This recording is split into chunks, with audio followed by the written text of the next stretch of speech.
ہم نے رب کے حکموں کو توڑا، ہم نے پرواہ ہی نہیں کی۔ ہم سمجھے دنیا میں آئے ہیں تو ہماری دنیا ہے، آوارہ ہوں، خواہشات نفس کے مطابق زندگی گزاریں، آنکھیں بے حیائی میں لگی رہیں، سوچیں آوارگی میں لگی رہیں، کان نغمے سنتے رہے، زبان جھوٹ بکتی رہی، ظلم و جبر کا بازار گرم رکھا، عصمتیں عزتیں پامال کرتا رہا، لوگوں کا مال لوٹتا رہا، حق غصب کرتا رہا، کلیجی اور دل چیرتا رہا، لوگوں کو زخمی کرتا رہا، لوگوں کے جذبات سے کھیلتا رہا، پرواہ نہیں کی کہ یہ دنیا ہے، امتحان گاہ ہے، چند دنوں کے لیے آئے ہیں، اللہ کے حضور پیش ہونا ہے، عملوں کا حساب ہونا ہے۔ اب جب وہ دیکھیں گے کہ ہمارے ساتھ کیا ہونے والا ہے تو ان کے چہرے پہلے بگڑ جائیں گے۔ کیوں؟ وہ گمان کریں گے کہ ان کی ریڑھ کی ہڈی توڑ دی جائے گی، ایسے عذاب آئیں گے جس طرح کسی کی ریڑھ کی ہڈی ٹوٹ جائے تو اس کا چہرہ شگفتہ گلاب تو نہیں ہوتا، اس کا چہرہ جو ہے وہ تو کس قدر مرجھایا ہوا ہوتا ہے۔ تو اللہ ارشاد فرماتا ہے اس طرح ان کے چہرے ہوں گے۔ ابھی عذاب آیا نہیں ہے لیکن چہرے پہلے اترے ہوئے ہوں گے، اور جب عذاب کی بھٹی میں ڈالے جائیں گے، اللہ اکبر، اور وہ سخت عذاب، حضور نے جبریل امین سے پوچھا مجھے جہنم کے عذابوں کا ذکر سناؤ۔ عرض کی حضور سب سے ہلکے عذاب کی کہانی سناتا ہوں، اور وہ یہ کہ جہنمی کے پاؤں میں آگ کا جوتا رکھا جائے گا، باقی پورا بدن اس کا سلامت ہوگا۔ یہ سب سے ہلکے عذاب کی کیفیت ہے۔ اب پاؤں میں آگ کا جوتا ہوگا، حدت، گرمی، شدت اتنی ہوگی کہ دماغ پگھل کے ناک اور کانوں کے راستے سے باہر آ جائے گا۔ پاؤں میں رکھے ہوئے جوتے کی گرمی دماغ کو ایسے چڑھے گی کہ وہ پگھل جائے گا اور ناک اور کانوں کے راستے سے باہر آ جائے گا۔ تو اللہ کے عذاب کے خوف سے چہرے بگڑ جائیں گے، حالت سلامت نہیں رہے گی۔ یہ بات ذہن میں رکھیں کہ اللہ جس کو جہنم میں ڈالے گا اس کو اس صورت میں نہیں ڈالے گا، یہ محمدی صورت ہے، یہ شکل اس کی چھین لی جائے گی اور اس کی شکل بڑی کر دی جائے گی۔ اس کا ایک ایک دانت احد پہاڑ جتنا ہوگا۔ احد پہاڑ کا پھیلاؤ 15 کلومیٹر پہ ہے، 15 کلومیٹر کا ایک دانت، اور 32 دانت کتنے ہوں گے تو منہ کتنا بڑا ہوگا۔ اس کو اتنا بڑا اس لیے کیا جائے گا تاکہ وہ عذاب کی تکلیف زیادہ سہے۔ 70 گز موٹی کھال ہوگی، اور کھال جل جائے گی تو اللہ قرآن میں فرماتا ہے ہم نئی کھال دے دیں گے تاکہ عذاب کی تکلیف اس کو گوارا کرنی پڑے۔ پھر چیخے گا، چلائے گا، ہائے مجھے پانی دو، پانی دو، پیاس کی شدت ہے۔ 70 سال تک تو اس کی کوئی آواز ہی نہیں سنے گا۔ 70 سال کے بعد داروغہ جہنم چیخ کر کہے گا کیا مانگتا ہے؟ وہ بولے گا مجھے پانی چاہیے۔ کہا جائے گا تو بے بھی ملتا ہے پانی۔ پھر داروغہ جہنم اسے پانی دے گا، کوکا کولا کی بوتل دے گا یا پیپسی تھما دے گا یا منرل واٹر کی بوتل دے گا؟ نہیں، قرآن بتاتا ہے اسے مائے حمیم دیا جائے گا، کھولتا ہوا پانی، اور وہ اتنا گرم ہوگا جب پینے کے لیے چہرے کے قریب کرے گا اس سے اٹھتی ہوئی بھاپ کی وجہ سے چہرے کی کھال ادڑ کے اس کے اندر گر پڑے گی، لیکن اس کے باوجود اس کو پینا پڑے گا۔ اللہ فرماتا ہے یہ دنیا ہی سب کچھ نہیں ہے، سمجھ لیا یہی سب کچھ ہے، آخرت کو بھول گئے، صبح اٹھے کام پہ چلے گئے، شام آئے آوارگی میں چلے گئے، صدائیں آتی رہیں حی علی الصلاۃ حی علی الفلاح، کوئی پرواہ نہیں کی، نہ پیشانیوں نے سجدے کیے، نہ سوچوں میں پاکیزگی آئی، زندگی یوں گزار کے چلے گئے۔ ایسے نہیں، کہا ایک وہ ہوں گے جن کے چہرے شگفتہ گلاب ہوں گے، ایک وہ ہوں گے جن کے چہرے بگڑے ہوئے ہوں گے۔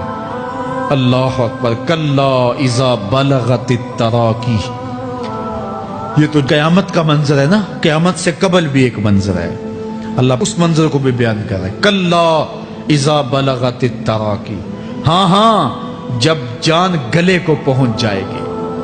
اے انسان تیرے اوپر وہ گھڑی بھی آنے والی ہے، وہ وقت بھی آنے والا ہے جب سانس اس ہنسلی میں اٹک جائے گا، جب سینے سے بھی سانس اوپر چلی گئی، اب ڈاکٹر بھی لا علاج قرار دے رہے ہیں کہ اب علاج نہیں رہا ہے، جان بس اب نکلنا چاہ رہی ہے، اور کہا جائے گا کوئی جھاڑ پھونک والا بلاؤ۔ اب ڈاکٹروں نے تو جواب دے دیا، اب سانس اٹک گئی گلے میں، چند لمحوں کی مہمان ہے، اب ڈاکٹروں نے کہا اب ہماری جانب سے لا علاج ہو گیا، اب لے جاؤ اس کو گھر یا وینٹیلیٹر پہ ڈال دیتے ہیں اس کو، بس اب ہماری جانب سے کوئی اس کا علاج نہیں ہے. اب گھر والے روتے ہیں, کہتے ہیں کوئی جھاڑ پھونک والا لاؤ, کوئی دم والا لاؤ, شاید وہ کوئی دم کرے تو اس کی جان میں جان آ جائے. ڈاکٹروں نے تو لا علاج قرار دے دیا.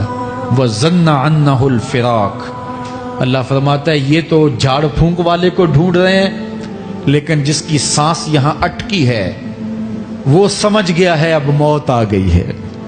اس کو یقین ہو گیا ہے کہ اب موت کے لمحے آ گئے ہیں, اب میں بچ نہیں پاؤں گا. اب آنکھیں تاڑے لگی ہوئی ہیں. وَالْتَفَّتِ السَّاقُ بِالسَّاقِ. پنڈلی پہ پنڈلی چڑھ رہی ہے.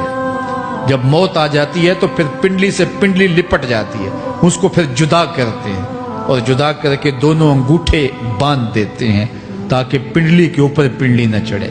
اللہ وہ منظر بیان کرتا ہے, صاحب یہ وقت آنے والا ہے جب دونوں انگوٹھے باندھ دیے جائیں گے, جب ناک میں روئی ٹھونس دی جائے گی, جب چٹے لباس میں کفن دیا جائے گا, جب غسال کے سامنے بے بس پڑے ہوں گے, وہ چاہے یہ بازو اٹھائے چاہے یہ بازو اٹھائے, گرم پانی ڈالے یا سرد پانی ڈالے, جب بس پڑے ہوئے ہوں گے جو ہے وہ غسل دینے والوں کے, اور ناک میں روئی ہوگی اور دونوں انگوٹھے آپس میں بندھے ہوں گے. یہ محل, یہ ماڑی, یہ کوٹھیاں, یہ بنگلے جس کو سویر شام لگ کے حلال حرام کی تمیز کیے بغیر بنایا تھا, غوث اعظم رضی اللہ تعالیٰ عنہ بولے مکان بنا رہا ہے, بسیں گے اور حساب تو جا کے دے گا.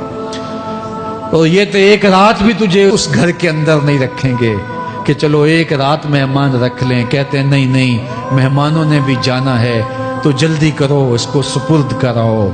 وہ تو تیرا لباس بھی پھاڑ کے اتاریں گے, خود غسل دینے کے لیے تیار بھی نہیں ہے. تجھ سے خوف آنے لگا ہے, جاندی واری ڈرونا بنے ہوتے, ہاتھ نہ لاندے ڈر دے, جنہ لئی تو پاپ کمائے اج کتھے نہیں تیرے کر دے.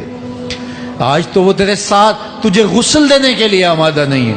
وَالْتَفَّتِ السَّاقُ بِالسَّاقِ. جب پنڈلی پہ پنڈلی چڑھنے لگ جائے گی, إِلَىٰ رَبِّكَ يَوْمَئِذٍ الْمَسَاقُ. اس دن تیرے رب کی طرف ہی لوٹ کے جانا ہے. فَلَا صَدَّقَ وَلَا صَلَّىٰ. اس نے نہ تو سچ مانا اور نہ نماز پڑھی. وَلَٰكِنْ كَذَّبَ وَتَوَلَّىٰ. ہاں جھٹلایا اور منہ پھیر کے چل پڑا.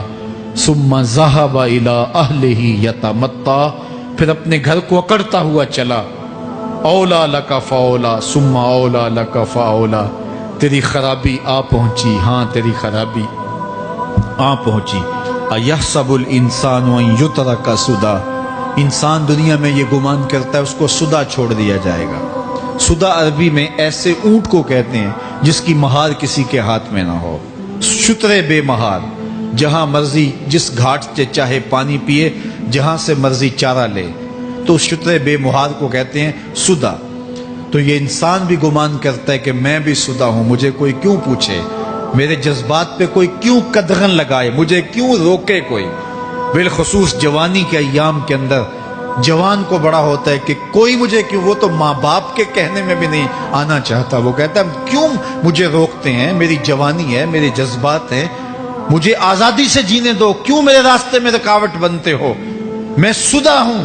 اللہ فرماتا ہے نہیں, ایک اونٹ تو سدا ہو سکتا ہے جس کو میں نے اشرف المخلوقات بنایا ہے, اس کو تو سدا نہیں چھوڑوں گا, اس کو تو پابند بناؤں گا حکام کا. اب وہ کہتا ہے کہ نہیں نہیں, یہ کیسے دوبارہ اٹھائے جائیں گے. اب دوبارہ وہی بات پھر آ گئی. الم یک نطفۃ من منی یمنا. اللہ فرماتا ہے ایک بوند تھی نا, پانی کا ایک قطرہ تھا جو رحم مادر میں رکھا گیا. ثم کان علقہ, پھر وہ پانی کا قطرہ لوتھڑا بنا. فخلق فسوی, پھر اللہ نے اسے پیدا فرمایا اور پھر ٹھیک ہموار کیا. فجعل منہ الزوجین الذکر والانثی, پھر اس سے وہ جوڑ بنائے, کوئی مرد بنایا کوئی عورت بنائی. کہا اب غور کر, اب تیری آنکھیں دیکھتی ہیں, بجلیاں چمکتی ہیں, تیری زبان کا طوطی بولتا ہے, لوگ اشش کرتے ہیں تیری گفتگو پہ, تیری گفتار پہ صدقے جاتے ہیں, تیرے لہجے کے جمال کو دیکھتے ہیں, تیرے سینے کا زور, تیرے پنجوں کی طاقت, تیری دماغ کی تیزیاں اور تیری سوچوں کے اجالے, تیری زوردار ٹانگیں, تیرے کڑیل بازو اور تیری چوڑی چھاتی اور تیرے گلاب کی پتیوں جیسے ہونٹ، اے انسان یہ سب کچھ کہاں تراشا گیا؟ ماں کے رحم میں، اس تاریکی میں جو 3 پردوں میں تھی، تیرا سر تیرے گھٹنوں میں تھا، اور تیرے رب نے وہاں تیرے اندر نسوانیت یا رجولیت کی صلاحیتیں پیدا کی، تیری آنکھوں میں چمک پیدا کی، تیرے کانوں میں نغمے بکھیرے، تیری زبان کے پٹھوں پہ قوت ذائقہ رکھی، تجھے بولنے کی صلاحیت دی، تیرے پنجوں میں زور رکھا۔ آج تو مفتی شہر ہے، آج تو علامۃ الدہر ہے، آج تو قاضی القضات ہے، آج تو منسٹر ہے، آج تو وزیر اعظم ہے، آج تو پہلوان ہے، آج تو شہزادہ ہے، آج تو بادشاہ ہے، آج تو زوراور ہے، آج تیری طاقت کے کیا کہنے؟ آج شیروں کو تو نچا لیتا ہے، ہاتھیوں کو تو بٹھا لیتا ہے، آج تو بڑا زوراور گھڑ سوار ہے، آج تیری طاقت کے کیا کہنے؟ تو کشتی کرتا ہے، زمانہ دیکھنے آتا ہے، آج تیری طاقت کے شوہرے ہیں، تیری عظمت کے تنتنے ہیں، لیکن انسان تو ایک ناپاک قطرہ تھا اور رحم مادر میں تھا۔ تیرے اندر یہ رنگ کس نے بھرے؟ تیرے کانوں میں نغمے کس نے رکھے؟ تجھے دماغ کی قوتیں کس نے دی؟ زبان کو بولنا کس نے سکھایا؟ آنکھوں میں توانائیاں کس نے رکھی؟ تیری زبان کا طوطی بولتا ہے، یہ سلیقے کس نے دیے؟ پھر اللہ فرمایا، کتنا زوردار بیان ہے، الیس ذالک بقادر علی ان یحیی الموتى، جو ماں کے پیٹ میں ایک نطفے کو ایک خوبصورت انسان بنا سکتا ہے، ہڈیوں کو جوڑ کے دوبارہ انسان نہیں بنا سکتا؟ کیا وہ دوبارہ تجھے کھڑا نہیں کر سکتا اپنے سامنے پیش ہونے کے لیے، جس کے حکموں کو تو نے توڑا ہے، جس کے فرامین کا تو نے مذاق اڑایا ہے؟ کیا وہ اتنا ہی بے بس ہے کہ اپنے حضور تجھے جو ہے وہ کھڑا ہی نہیں کر سکتا ہے؟ جس رب نے تجھے ماں کے شکم میں شکل دی، حضرت شیخ فرید الدین عطار بولتے ہیں، سانے کستی سلاتی می شود، ایسا کاریگر ہے مٹی سے بادشاہ بنا ڈالتا ہے۔ اس نے مٹی سے دارا و سکندر بنائے، اس نے مٹی سے جو ہے وہ رستم و سہراب بنائے، اس نے مٹی سے کیا کیا بنا دیا جو مٹی سے بادشاہ بنا سکتا ہے، جو نطفہ رحم مادر سے جو ہے وہ شکل اور صورت اور رنگ اور جمال بنا دیتا ہے۔ تیری صورت نکھرتی ہے، تیرے ہونٹ گلابی ہیں اور تیری نرگسی آنکھیں ہیں، تیرے ریشمی بال ہیں اور تیری خوبصورت رنگت ہے، تو چال چلتا ہے تو لگتا ہے قیامت چل رہی ہے، تیرا قد رانا جو ہے وہ صنوبر کو شرماتا ہے، تیری گفتار کے تنتنے ہیں۔ جس نے اتنی خوبصورت شکل ماں کے رحم میں بنائی، کیا وہ ہڈیوں کو جوڑ کے دوبارہ انسان نہیں بنا سکتا؟ وہ دوبارہ انسان بنائے گا اور پھر تجھے اپنے حضور کھڑا کرے گا۔ اور ایک حدیث میں آتا ہے، اللہ بندے کو اپنے حضور کھڑا کرنے کے بعد اپنے سامنے سے ہٹنے نہیں دے گا جب تک 5 سوال نہیں پوچھ لے گا۔ ان عمرہ ہی فیما افنا ہو، اس کی عمر کے بارے میں پوچھے گا، کہاں ضائع کی؟ میں نے تجھے زندگی دی، 60 سال 70 سال 40 سال 50 سال، اس زندگی کو کہاں گزار کے آیا ہے؟ ان شباب ہی فیما ابلا ہو، اس کی جوانی کے بارے میں پوچھا جائے گا، جوانی کہاں گزار کے آیا ہے؟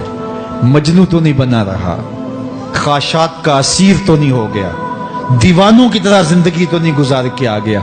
تیری جوانی کسی چوک میں تو نہیں گزری، تیری جوانی آوارگی میں تو نہیں گزری، ساری رات سوشل میڈیا کے اوپر گندگی اور غلاظتیں تو نہیں دیکھتا رہا؟ تیری زندگی گزری کہاں ہے؟ تیری جوانی گزری کہاں ہے؟ اگر کوئی جواب نہ ہوا تو پھر کیا جواب دے گا؟ اور وہ کتنا خوش نصیب ہوگا جو کہے گا، مالک میری جوانی سجدوں میں گزری، میری جوانی قیام میں گزری، میری جوانی رکوع میں گزری۔ میرے حضور فرماتے ہیں، سبعۃ یظلھم اللہ فی ظلہ یوم لا ظل الا ظلہ، 7 اشخاص ایسے ہیں قیامت کے دن جب کوئی سایہ نہیں ہوگا، اللہ ان 7 کو اپنے عرش کا سایہ دے گا۔ ان میں سے دوسرا شخص میرے حضور نے بیان فرمایا، وشاب نشأ فی عبادت اللہ، وہ جوان جس کی جوانی اللہ کی عبادت میں گزری۔ جوانوں، اپنی زندگی کو مالک کی دہلیز پہ لے آؤ۔ جوانی وہی ہے جو مالک کی چوکھٹ پہ گزرے۔ اپنے دل کا تعلق جوڑو، عشق کرنا ہے تو پھر آمنہ کے لال سے کرو۔ محبت کا رشتہ ان سے جوڑو، تعلق کا ربط ان سے قائم کرو، جوانی کو دین کی راہ پہ ڈالو۔ اللہ اکبر۔ سنو میرے حضور کا فرمان، انا حبیب اللہ، میں اللہ کا حبیب ہوں۔ پھر فرمایا الشاب التائب حبیب اللہ، جو جوان جوانی میں توبہ کرے وہ بھی اللہ کا حبیب ہے۔ آؤ اللہ کے حبیب بن جاؤ، اللہ کے حبیب بن جاؤ، اللہ کے حبیب بن جاؤ، اللہ کے محبوب بن جاؤ۔